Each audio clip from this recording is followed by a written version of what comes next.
तो दोस्तों आज हम एक्सप्लेन करने वाले हैं डीसी यूनिवर्स की मूवी ब्लैक एडम को। तो कहानी की शुरुआत 5000 साल पहले दिखाते हुए होती है, जहां पर हम एक जालिम राजा को हुकूमत करते हुए देखते हैं। एक वह भी वक्त था जब यह शहर आजाद हुआ करता था, लेकिन अब इस जालिम राजा ने यहाँ के लोगों को अपना गुलाम बना लिया था। यहाँ के सभी लोगों से जमीन की खुदाई करवा रहा होता है। दरअसल इसको एक ऐसी चीज की तलाश थी जो उसको जादुई ताकतें दे सकती थी। इस वजह से यह पहले से ज्यादा कठोर हो जाता है और इस शहर पर नहीं बल्कि पूरी दुनिया में ही हुकूमत करना चाहता था। इस मटेरियल का नाम इटरनियम है। इसकी मदद से यह ऐसा ताज बनाना चाहता है जिसकी मदद से ये अपने अंदर सुपर हीरो वाली पावर हासिल कर सकता है। यहाँ पर राजा के मुताबिक मजदूर खुदाई कर रहे होते हैं और उसी दौरान एक मजदूर को इटरनियम पत्थर मिल जाता है, जिसको वो जालिम राजा हासिल कर लेता है। बहुत जल्द वो जालिम राजा वह ताज भी बना लेता है। राजा उस ताज को पहनने वाला ही होता है। इसी बीच में हम एक छोटे लड़के को भी देखते हैं जो उस जालिम राजा के खिलाफ खड़ा हो जाता है। वह गांव वालों को समझाता है कि हमें इससे बचना चाहिए, हमें उसके आगे झुकना नहीं चाहिए। लेकिन जब जालिम राजा को पता चलता है कि यह तो मेरे खिलाफ खड़ा हो रहा है, उसे मारने का हुक्म दे देता है और जैसे ही उसको मारा जा रहा होता है वह लड़का एकदम से गायब हो जाता है और एक ऐसी जगह पर आ जाता है जहाँ पर बहुत से देवता बैठे हुए थे। देवता बच्चे को कहते हैं कि तुमने हिम्मत की, हमें बहुत अच्छा लगा, इसलिए हम तुम्हें एक ऐसी पावर देने जा रहे हैं जिससे तुम एक शब्द शजाम बोलोगे तो तुम्हारे अंदर हम सबकी शक्तियां आ जाएंगी और तुम बहुत ताकतवर बन जाओगे और तुम आराम से उस जालिम राजा को हरा पाओगे। छोटा लड़का शजाम बोलता है और बहुत ज्यादा पावरफुल बन जाता है और राजा के महल में आ जाता है। यहाँ पर राजा अपने शैतानी ताज को पहन रहा होता है, लेकिन छोटा लड़का जो शजाम बोलने के बाद अब बहुत पावरफुल बन चुका है, वह वहाँ आकर तबाही मचा देता है और सबको मारने लगता है। वह इतने गुस्से में होता है कि जालिम राजा के साथ साथ वहाँ के पूरे शहर को ही तबाह कर डालता है। और यहीं से कहानी जाती है 5000 साल बाद और हम प्रेजेंट का टाइम देखते हैं। अभी के टाइम पर भी हमें वही शहर दिखाया जाता है जहाँ पर एक गैंग ने पूरे तरीके से इस शहर पर कब्जा किया होता है। लोगों पर जुल्म कर रहे हैं, लूट मार कर रहे हैं, पूरी तरह से इस शहर को कंट्रोल में कर रखा है। इस गैंग का एक ही मकसद है कि उस ताज को तलाश करना जो आज से 5000 साल पहले जालिम राजा ने बनाया था। खुद तो मारा गया था, लेकिन उसका वो ताज अभी भी कहीं ना कहीं शहर में ही दफन है। फिर हमको एक लड़की दिखाते हैं जिसका नाम एड्रियाना है। एड्रियाना भी इसी ताज को ढूंढ रही होती है। यह लड़की पुरानी चीजों को ढूंढने में काफी एक्सपर्ट है, क्योंकि ये आर्कियोलॉजिस्ट है जो जमीन की खुदाई करते हैं और हिस्ट्री की बहुत सी चीजों के बारे में काफी मालूमात भी रखते हैं। एड्रियाना अपने साथियों के साथ एक ऐसी जगह चली जाती है जहाँ इसको वो ताज भी मिल जाता है। अभी एड्रियाना और उसके साथी इसी बात को लेकर खुश हो ही रहे होते हैं, तभी हमें पता चलता है कि इसी का एक साथी जिसका नाम इस्माइल है, वो उसी गैंग के साथ मिला हुआ है जिसने पूरे शहर पर कब्जा कर रखा है। यहाँ पर इस्माइल अपने एक साथी को मार देता है और अपने गैंग के दूसरे लोगों को भी उसी जगह में बुला लेता है। गैंग के लोग उसे कहते हैं कि एड्रियाना हमें तुम वो ताज दे दो। लड़की नीचे देखती है और वहाँ पर कुछ वर्ड लिखे होते हैं। एड्रियाना उसे पढ़ती है, उसके मुंह से निकल जाता है शजाम। यह शब्द बोलते ही वहाँ पर डेथ एडम यानी ब्लैक एडम आ जाता है। आपकी जानकारी के लिए बता दूं कि अभी तक इसका नाम डेथ एडम है, फिल्म के आखिर में इसका नाम ब्लैक एडम पड़ता है। ब्लैक एडम वहाँ पर आए हुए सब गैंग वालों को मारने लगता है और वहाँ पर कोई भी नहीं बच पाता। जबकि रही बात इस्माइल की, जो गैंग वालों के साथ मिला हुआ था, वह वहाँ पर मरने का नाटक करता है, इसलिए उसकी जान यहाँ बच जाती है। अब क्योंकि एड्रियाना ने ब्लैक एडम को जगाया होता है, इसलिए ब्लैक एडम उसको कुछ भी नहीं कहता। अभी ब्लैक एडम वहीं पर होता है कि गैंग के कुछ और लोग आ जाते हैं और उस पर एक स्पेशल वेपन्स अटैक करते हैं और वो वेपन भी उसी मटेरियल से बना होता है जिसकी मदद से वो ताज भी बना था। और जैसे ही यह मिसाइल ब्लैक एडम को लगता है तो उसे सच में दर्द महसूस होता है, लेकिन एडम उसे मारने वाले गुंडे की जान ले लेता है। लेकिन ब्लैक एडम उस मिसाइल के पार्टिकल लगने की वजह से खुद भी बेहोश हो जाता है और हमें यहाँ पर यह पता चलता है कि ये मटेरियल ब्लैक मैडम की कमजोरी है। इसी मटेरियल से ब्लैक एडम को मारा भी जा सकता है। एड्रियाना काफी परेशान हो जाती है और वह ब्लैक एडम को अपने घर ले जाती है। जैसे ही ब्लैक एडम को होश आता है तो वो यहाँ पर एड्रियाना के बेटे से मिलता है। यह बच्चा ब्लैक एडम को कहता है कि आप 5000 साल से गुफा के अंदर बंद थे, हमारा शहर गुलामी बसर कर रहा है, गैंग के लोग हमें जीने नहीं दे रहे, आप हमारे लिए एक मसीहा बन के आए हो, आप ही हमारे शहर को गैंग से बचाओगे। ब्लैक एडम को यहाँ पर कोई फर्क नहीं पड़ता। वह कहता है कि आज से 5000 साल पहले यह मेरा शहर हुआ करता था, अब यहाँ पर सब कुछ बदल चुका है, तो इस शहर को बचाने के लिए मैं रिस्पॉन्सिबल नहीं हूँ, मुझे इस शहर और यहाँ के लोगों से कोई मतलब नहीं है। और यह बात कहते ही वह घर से बाहर आ जाता है और शहर में फिरने लगता है और शहर को देखने लगता है। इसके बाद हम एक फीमेल लीडर को देखते हैं इसका काम इस दुनिया में आने वाले सुपर हीरो और सुपर विलेंस को रोकना होता है। इन्हें ऐसे हालात रखने होते हैं जिसकी वजह से लोगों को कोई मुश्किल ना आए और हमारी जमीन को भी कोई खतरा ना हो। यहाँ पर एक सुपर हीरो हॉकमैन से बात कर रही होती है। कहती है कि ब्लैक एडम वापस आ चुका है और अगर उसे रोका ना गया तो पहले की तरह इस बार भी बहुत ज्यादा तबाही मचा सकता है, और अगर वो पागल हो गया या गुस्से में आ गया उसको रोकना लगभग नामुमकिन हो जाएगा। हॉकमैन इसके लिए राजी हो जाते हैं और अपनी टीम में इकट्ठी करते हैं, जिसमें और भी बहुत से सुपर हीरो शामिल होते हैं, जैसे कि डॉक्टर फेट, साइक्लोन और एटम स्मैशर शामिल होते हैं।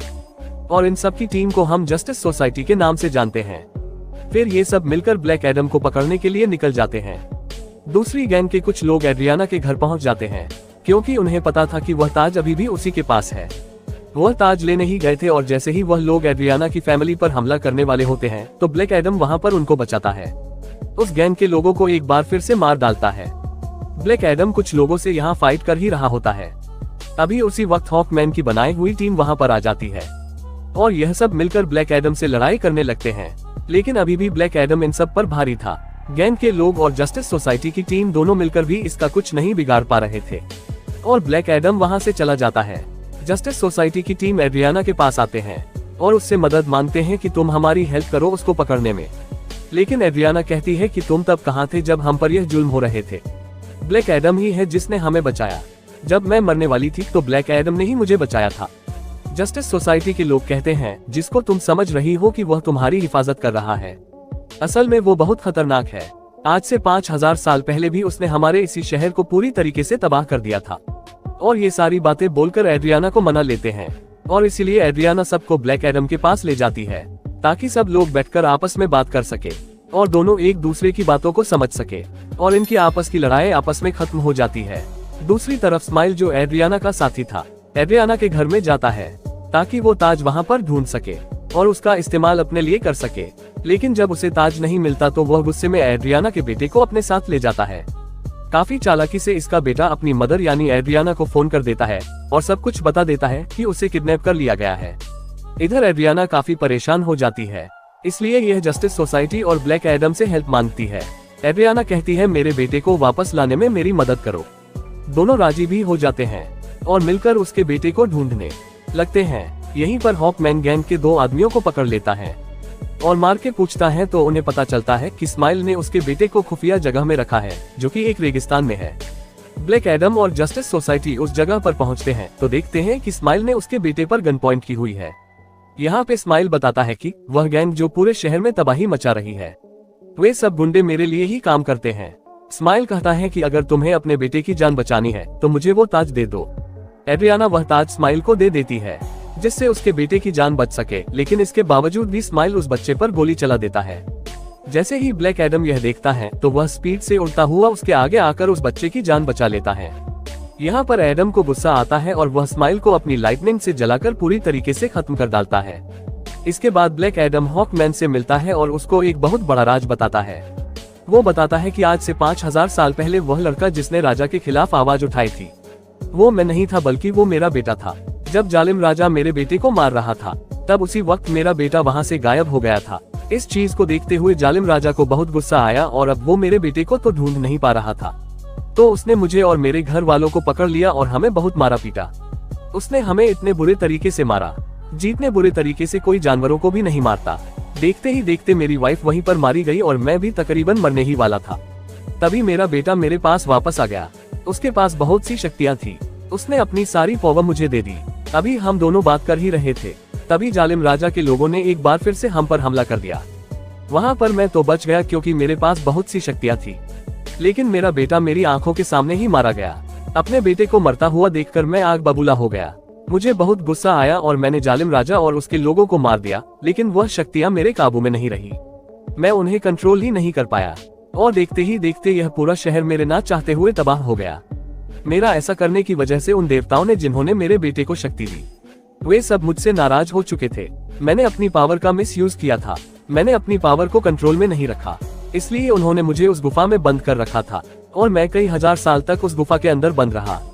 जब एड्रियाना ने आकर शजाम नाम लिया तो मैं एक बार दोबारा से जिंदा हो गया।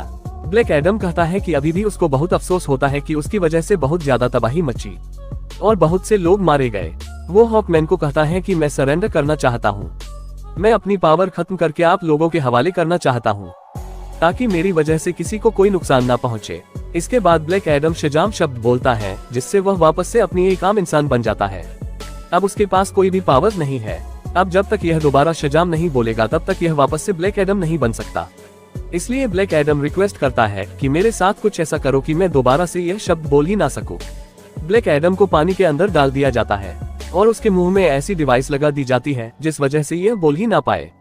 मतलब कि एक छोटी सी जेल होती है जिसमें ब्लैक एडम को बंद कर दिया जाता है। दूसरी तरफ स्माइल को दिखाया जाता है जो कि मर चुका था और अब वह नर्क के अंदर आ गया है।